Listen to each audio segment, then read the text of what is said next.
Hello guys, मेरा नाम आयुष्मान मिश्रा है और मैं आज आपको नेताजी सुभाष चंद्र बोस के म्यूज़ियम के बारे में एक टूर कराने वाला हूँ। आपको पता है नेताजी सुभाष चंद्र बोस हमारे एक ग्रेट लीडर है जिन्होंने हमारे फ्रीडम स्ट्रगल के लिए और कितने बलिदान दिए। और वो ये म्यूज़ियम जो ये कटक में है जहाँ पर वो पैदा हुए थे। मैं भी यहाँ पर पैदा हुआ था। आज मैं आपको ये म्यूज़ियम के बारे में दिखाने वाला और बताने वाला हूँ कि उन्होंने इस म्यूज़ियम में बहुत सारी चीज़ें, और वो आज मैं बताने वाला हूँ कि उन्होंने कितने सैक्रिफाइस किए हैं इस देश को आज़ाद करने के लिए। So let's to the museum. So ये नेताजी सुभाष चंद्र बोस का म्यूज़ियम है और थोड़े बैकग्राउंड म्यूज़िक की वजह से वॉइस थोड़ा क्लियर नहीं आ रहा। जैसे ही अंदर जाएंगे हम विस्तार से इसके बारे में बताने वाले हैं। सो ये पूरा म्यूज़ियम है। इस म्यूज़ियम को बनाते हैं Netaji birth place museum trust. ये आप देख सकते हैं, ये कटक और कटक लिखा है जहाँ पर मैंने पहले बोला था।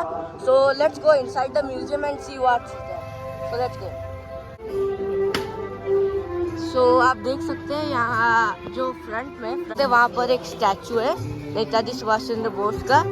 सो हम इसके अंदर जाने वाले हैं। सो आप देख सकते हैं बहुत सारे स्टैचूज यहाँ पर है और आपको इनसाइड दिस।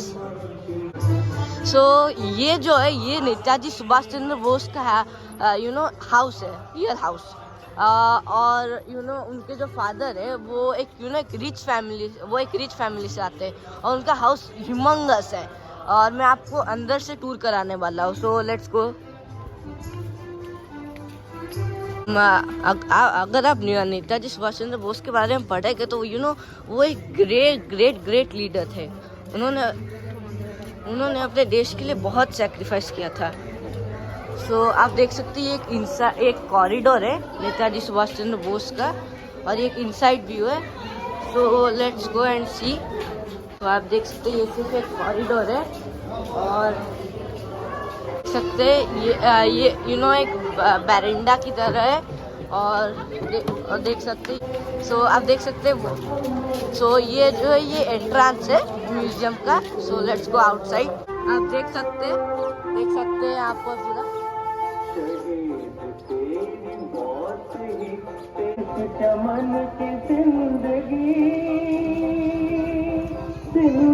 सो आप देख सकते हैं ये पूरा उनका म्यूजियम है और हम इसका पूरा चक्कर लगाने वाले हैं। So let's go. सो आप देख सकते हैं ये पूरा एक ब्यूटीफुल गार्डन की तरह है और वहाँ पर नेताजी सुभाष चंद्र बोस के थोड़े पेंटिंग्स है। और सो लेट्स गो अपस्टेयर्स।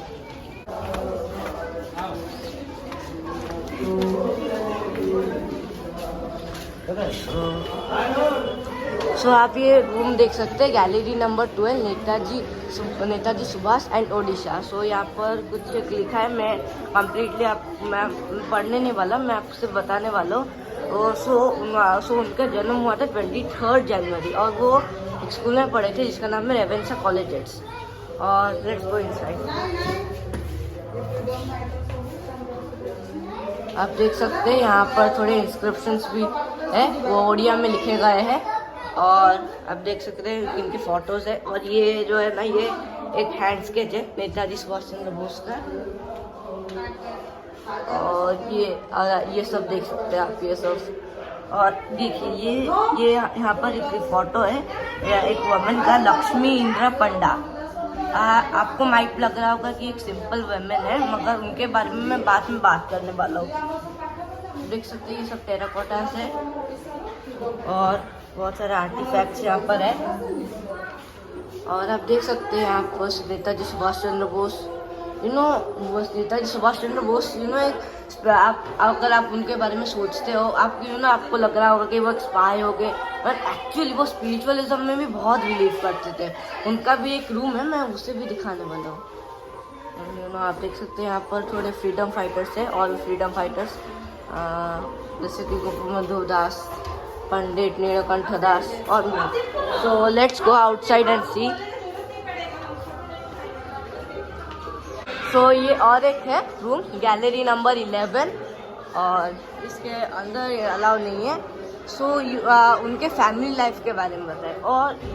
अब जब सुभाष चंद्र बोस गए थे बर्लिन में, तब उन्होंने एक वुमेन से मैरी किया था जिसका नाम है एमिली। ओके, सो फिर उनका एक डॉटर भी हुआ था अनीता, उनका नाम है अनीता। आप देख सकते हैं, अगर मैं जूम आउट करूँ तो वो है अनीता विथ इंडियन साड़ी। आप देख सकते हैं, ये करंटली ब्लॉक है। Let's go to another. So ये है गैलरी नंबर 10, स्पिरिचुअल लाइफ। मैंने आपको बताया था कि सुभाष चंद्र बोस स्पिरिचुअलिज्म में बिलीव करते थे, तो लेट मी शो यू। देख सकते हैं यहाँ पर उनके स्पिरिचुअलिज्म के बारे में बताया कि वो नेताजी सुभाष चंद्र बोस स्पिरिचुअलिज्म से भी बहुत इंस्पायर थे, और स्वामी विवेकानंद, रामकृष्ण परमहंस और इवन भगवद गीता से भी बहुत इंस्पायर थे। सो आप देख सकते हैं यहाँ पर उनके स्पिरिचुअलिज्म के बारे में। सो लेट्स गो ना। अभी तक मैंने जितना बताया है, और भी बहुत सारे चीज़ें आपको मैं बताने वाला हूँ। ये सिर्फ स्टार्ट है। तो आप देखिए, ये एक बैल्कनी है, और यहाँ से पूरा आउटसाइड व्यू। हमने आई थिंक वहाँ से नहीं, उस तरफ से स्टार्ट किया था, और हम राउंड होके यहाँ तक आए। तो लेट मी सी। ये एक अपस्टेयर है जो कि करेंटली अभी ब्लॉक है, और ऊपर भी जा सकते हैं। So let's go this side. सकते हैं यहाँ पर ये जो म्यूजियम है ना, ये एक्चुअली नेताजी सुभाष चंद्र बोस का खुद का घर है, रियली। आप देख सकते हैं ऊपर आप रेलिंग्स है, पुराने टाइप का रेलिंग्स, और ये सच में उनका हाउस है। और ये चीज़ मैं एक्चुअली आपको दिखाने वाला था। आप पढ़ सकते हैं क्या है, नेताजी बर्थ रूम। इस रूम में, इस अंदर के रूम में नेताजी एक्चुअली पैदा हुए थे। उनके मदर थे जानकी नाथ बोस। उन्होंने अपनी डायरी में लिखा था कि 23 जो कि आज है, आज के दिन सुभाष चंद्र बोस 12 बजे के कुछ मिनट बाद पैदा हुए थे। करंटली यहाँ पर एक पूजा चल रहा था, तो अभी कंप्लीट हो गया है। और आप देख सकते हैं बेड्स, और देख सकते हैं बहुत सारे पिक्चर्स है। सो लेट्स गो। अभी करंटली ब्लॉक है। ओके, तो आपको पता होगा कि सुभाष चंद्र बोस जी ने एक आर्मी का फॉर्म किया था जिसका नाम है INA, इंडियन आज़ाद फोर्स। ओके, एक्चुअली ये सिर्फ एक आर्मी नहीं था, ये खुद में एक गवर्नमेंट था, ठीक है। और उनके एक आज़ाद हिंद रेडियो था जिसमें वो अपने मैसेजेस सारी दुनिया को ट्रांसमिट करते थे। देख सकते हैं, ये उनका एक आज़ाद हिंद रेडियो है, जहाँ पर मैं थोड़ा सा दिखा देता हूँ आपको। डेट ऑफ प्रपोजल 1 जनवरी 1942, और 7 जनवरी को पहली बार ब्रॉडकास्ट हुआ था। नेताजी ने पहली बार 25 मार्च को स्पीच दिया था, और नॉर्मली जो इनिशियल ब्रॉडकास्टिंग टाइम 15 मिनट का था। और उनके फैमिली लाइफ के कुछ फोटोज़ भी आप देख सकते हैं। नेताजी सुभाष चंद्र बोस का फैमिली ट्री जो है वो सुभाष चंद्र बोस में लास्ट में है। उनका फैमिली ट्री कितना बड़ा है आप देख सकते हैं, वहाँ से शुरू होकर पूरा यहाँ तक उनका फैमिली ट्री इतना बड़ा था। ये जस्ट एक लाइब्रेरी है, करेंटली ये लॉक है, सो उसके बारे में हम नहीं जा सकते। सो लेट्स गो आउटसाइड। तो आप देख सकते हैं अंडमान एंड निकोबार आइलैंड्स। ये जो आइलैंड्स है, INA के द्वारा पहली बार ये अंडमान और निकोबार आइलैंड्स जो है सुभाष चंद्र बोस जी ने INA ने पहली बार अंडमान और निकोबार आइलैंड्स को कॉन्कर करके जो फर्स्ट इंडिया रेजिमेंट था वो यहाँ पर एस्टेब्लिश किया था। और आज के टाइम अंडमान और निकोबार आइलैंड्स बहुत इंपॉर्टेंट है जियोपॉलिटिकली, क्योंकि इसकी वजह से ही हम इंडियन ओशन में अपना कंट्रोल रख सकते हैं। और सुभाष चंद्र बोस जी का ये एक गिफ्ट है इंडियंस को हमारी तरफ से। आप देख सकते हैं इंदिरा पोर्ट एक टापू है टू नॉर्थ इंडिया अंडमान। मैंने आपको बताया था ना कि आज़ाद हिंद जो है वो एक प्रोविंशियल गवर्नमेंट की तरह चलता है। एक्चुअली उसका बहुत सारा चीज़ है और मैं आपको अभी दिखाने वाला हूँ। आप देख सकते हैं यहाँ पर उनका एक फेमस कोट भी लिखा है, give me blood I will give you freedom. तुम मुझे खून दो मैं तुम्हें आज़ादी दूंगा। सो दैट्स, अब देख सकते हैं सेल्यूलर जेल, आपको पता है अंडमान और निकोबार में वहाँ पर वो इंस्पेक्टिंग करने के लिए भी गए थे। ये सब उनका पोर्ट्रेट्स और फोटोग्राफ्स है। अभी इस लेडी को देख पा रहे हो, ये बस उनके बारे में मैं आगे बात करने वाला हूँ। तो देख सकते हैं यहाँ पर INA सोल्जर्स ब्रेवरी रेजिमेंट्स के बारे में बताया गया है। एक स्टेटस्कोप है ये, और आप देख सकते हैं यहाँ पर नेताजी खड़े हैं सुप्रीम कमांडर। तो आप देख सकते हैं नेताजी इन बर्लिन। ये जो नेताजी है यहाँ पर ये डिस्गाइज होकर बर्लिन में थे। आप देख सकते हैं उनके प्रोविंशियल गवर्नमेंट में कितने सारे चीज़ थे, मिनिस्टर्स एंड बहुत सारे प्रोफेशनल मतलब जगह पे थे। मतलब आप देख सकते हैं यहाँ पर लिखा है Burma, Philippines, Croatia, Italy, China, मांचाओ, रशिया। और ये आप जो मैप देख रहे हैं ना, ये एक्चुअली नेताजी ने जो इंडिपेंडेंट इंडिया है उसका रियल मैप इन्होंने ये दिखाया था कि एक्चुअली इंडिया ऐसा होना चाहिए था। इंक्लूडिंग आप देख सकते हैं यहाँ पर श्रीलंका का मैप है और बहुत सारे पाकिस्तान और अफगानिस्तान का भी फर्दर पार्ट्स है। Let me show you another one thing. क्या आप गेस कर सकते हैं ये क्या है? ये है INA का ड्रेस, यानी कि इंडियन आज़ाद हिंद जो फौज है उसका एक सूट है। देख सकते हैं ये पूरा ड्रेस है पूरा, आप देख सकते हैं। सो मैंने आपको इनके बारे में बताया था। मैंने लास्ट रूम में आपको बताया था कि आपको ये नॉर्मल लेडी की तरह दिख रहा होगा, मगर आप नीचे पढ़ सकते हैं ये क्या लिखा है, portrait of Lakshmi Indira Pandya ex-INA। Yes, actually ये INA सोल्जर्स थे। इनका जो साड़ी और ड्रेस है उनके ब्रेवरी और उनके हम्बलनेस को दिखाता है कि उस समय सारे इंडियंस हम्बल थे अपने देश के इंडिपेंडेंस के लिए। आप देख सकते हैं यहाँ पर उनका एक फोटो है और यहाँ पर उनका पोर्ट्रेट है।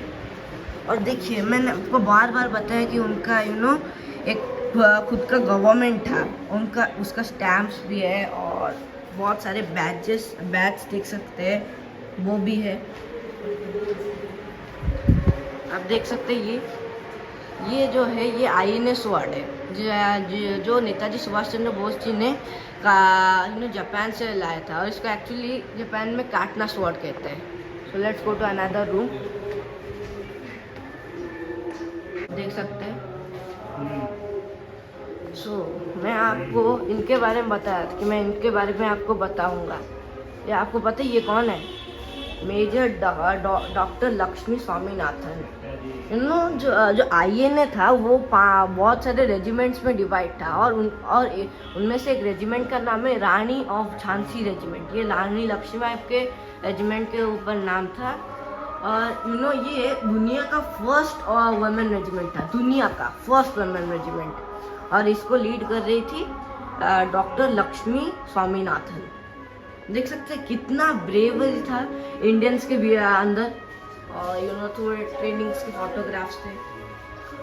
सो ये जो है ये वुमेन रेजिमेंट का ड्रेस है। अब देख सकते हैं ये पूरा वुमेन रेजिमेंट जो है रानी ऑफ झांसी उसका ये ड्रेस है। सो लेट मी, क्या ये फोटो देख सकते हैं? Face to face with Adolf Hitler, May 1942। हाँ, आपको बहुत सारे लोगों को लग रहा होगा कि एडोल्फ हिटलर आप जब सोचते हो आपको बहुत नेगेटिव फीलिंग आता है, मगर क्या सोच सकते हैं जब इंडिया एक थर्ड टाइप का, मतलब हमारे देश में कुछ ऐसा ही नहीं था। हम ग्रेट ब्रिटेन के द्वारा रूल किए जा रहे थे, और उस टाइम पर जर्मनी एक ग्रेट मतलब उनके लीडर एडोल्फ हिटलर से मिलना, आपको मतलब करेज दिख रहा है आपको कि इनका कितना करेज था इसके लिए कि एक बड़े लीडर को मिलना। ओके, फिर वो क्या किए ना, कलकत्ता से या काबुल जाकर उससे मॉस्को होकर बर्लिन में एडॉल्फ हिटलर से मिले। फिर उसके बाद वो सबमरीन से एक और कंट्री जापान के जनरल टोजो से मिले थे, जो कि 1943 में मिले थे। देख सकते हैं यहाँ पर उनकी photos, Rani of Jhansi regiment आप देख सकते हैं। So let's go outside.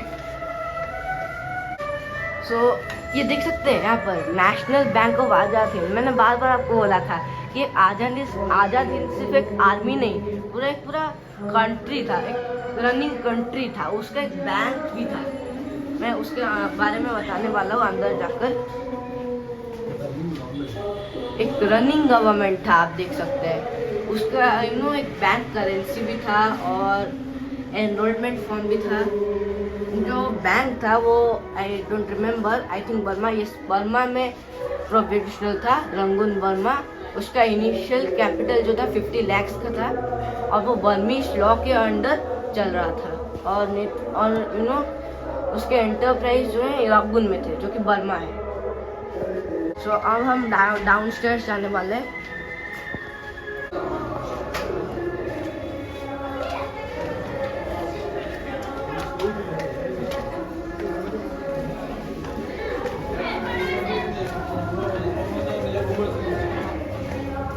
तो आप देख सकते हैं यहाँ पर लिखा है political life of Subhash Chandra Bose. तो लेट्स गो इनसाइड एंड सी। आप देख सकते हैं यहाँ पर वो एक कांग्रेस के प्रेसिडेंट थे एट द एज ऑफ 41, और कुछ लोग बोलते हैं कि वो यंगेस्ट प्रेसिडेंट थे उस टाइम पर। देख सकते हैं उनका नेताजी और नेहरू जी का कॉन्वर्सेशन चल रहा था, और with brothers at member assembly, और बहुत सारी चीज़ें यहाँ पर देख सकते हैं। फोटोज देख सकते हैं। एक सेंड ऑफ था डमडम एयरपोर्ट में, देख सकते हैं यहाँ पर। और देख सकते हैं यहाँ पर वो एक प्रेसिडेंट इलेक्शन थे हरिपुर, और वेरियस फोटोग्राफ्स यहाँ पर थे, देख सकते हैं।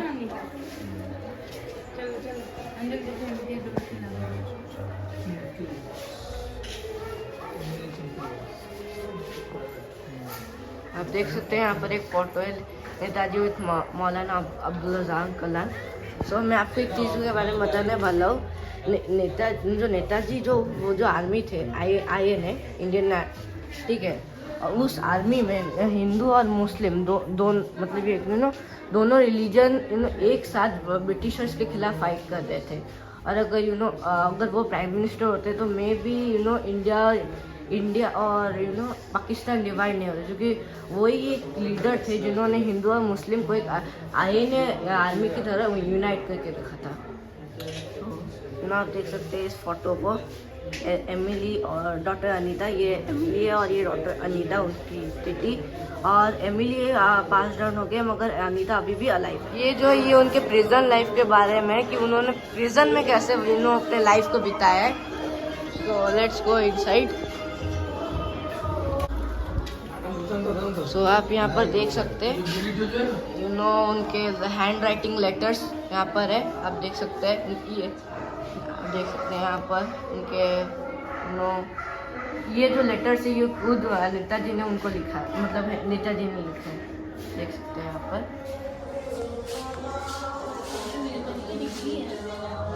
देख सकते हैं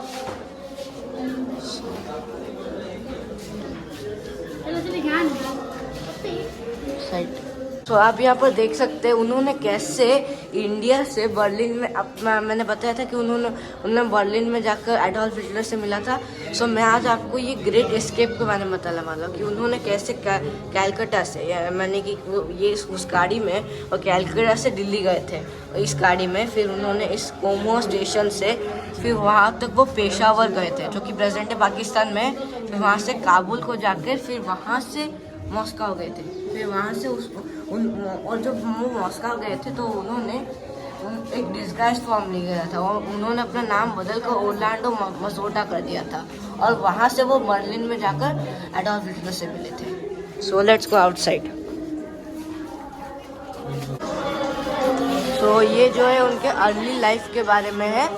सो लेट्स गो इनसाइड। आप देख सकते हैं उनके मदर और फादर जानकी नाथ बोस और प्रभाती देवी। और आप देख सकते हैं वो Subhash Chandra Bose as a school student, वो जैसे जब स्कूल स्टूडेंट में थे। और ये सब फोटोज है उनके।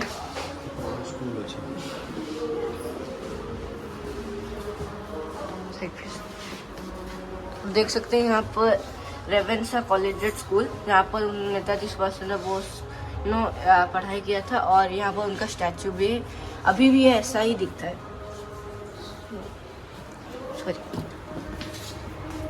देख सकते हैं यहाँ पर Subhash Chandra Bose as a child और भी बहुत सारे फोटोग्राफ्स है। सो लेट्स गो आउटसाइड।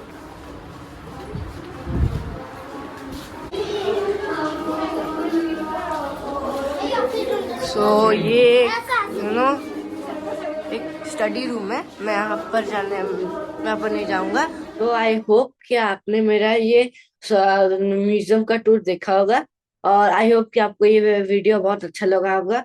सो अभी मैं एक कॉन्स्पिरेसी थियोरी के बारे में बताने वाला हूँ, जो कि आजकल ये थियोरी बहुत बहुत यूज होता है कि एक्चुअली जो नेताजी सुभाष चंद्र बोस है, मोस्ट ऑफ द लोगों को पता होगा कि नेताजी सुभाष चंद्र बोस 1945 तक वो जिंदा थे और 1945 के कुछ एक मंथ में वो प्लेन क्रैश में मारे गए थे। मगर एक थियोरी है जो बोलता है कि सुभाष चंद्र बोस 1985 तक जिंदा थे। यस, वो थियोरी वो बोलता है। और अगर आप में से बहुत सारे लोग पूछोगे कि अगर वो 1985 तक जिंदा थे तो गवर्नमेंट ने क्यों रिवील नहीं किया, कि क्यों उनको ऐसे वर्डिक करके रखा गया। सो एक्चुअली मुझे नहीं पता, मतलब गवर्नमेंट ने तो अभी तक रिवील नहीं किया और मुझे भी खुद पता नहीं कि ये ये थियरी सच है कि नहीं। मगर अगर ये थियरी सच है तो कुछ तो मतलब ये थियरी बोलता है कि वो अयोध्या में एक गुमनामी बाबा के नाम से एक भेष बदल कर डिस्गाइज होकर रह रहे थे।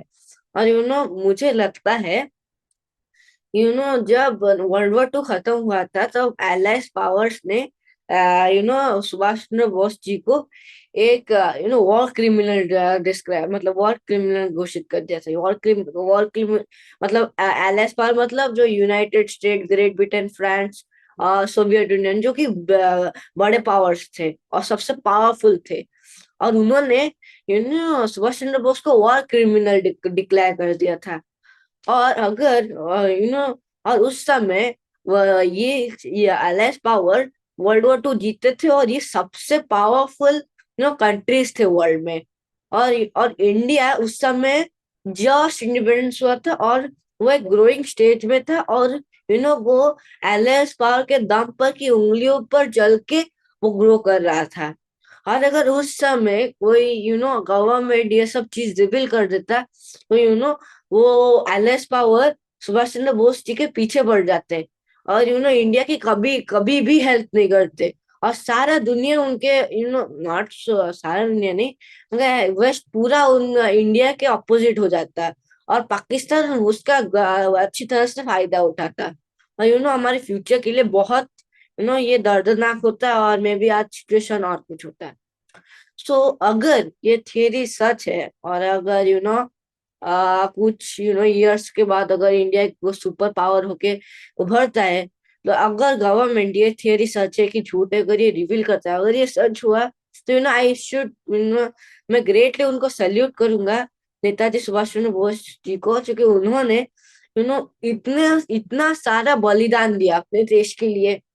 एक यूपीएससी सर्वेंट, मैं मुझे पता नहीं कि वो यूपीएससी क्रैक किए थे नहीं, मगर अगर वो यूपीएससी क्रैक किए थे और वहां से छोड़कर वो फ्रीडम स्ट्रगल में आए और इतना सारा सेक्रीफाइस वहां से, मतलब द ग्रेट एस्केप करके सारे एक्सिस पावर के साथ एक फ्रेंडशिप डेवलप करके एक आईएनए आर्मी फॉर्म करके।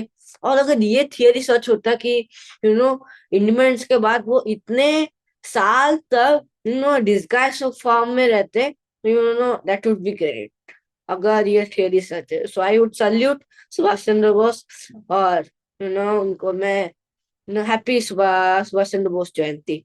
सो आई होप कि आपको इस वीडियो से बहुत पैट्रियोटिक फीलिंग आया होगा। और अगर आपको ये सारे मेरे वीडियोस अच्छे लगते हैं, so please like this video and subscribe to my channel, और मेरे और वीडियोस आप मिस ना करें।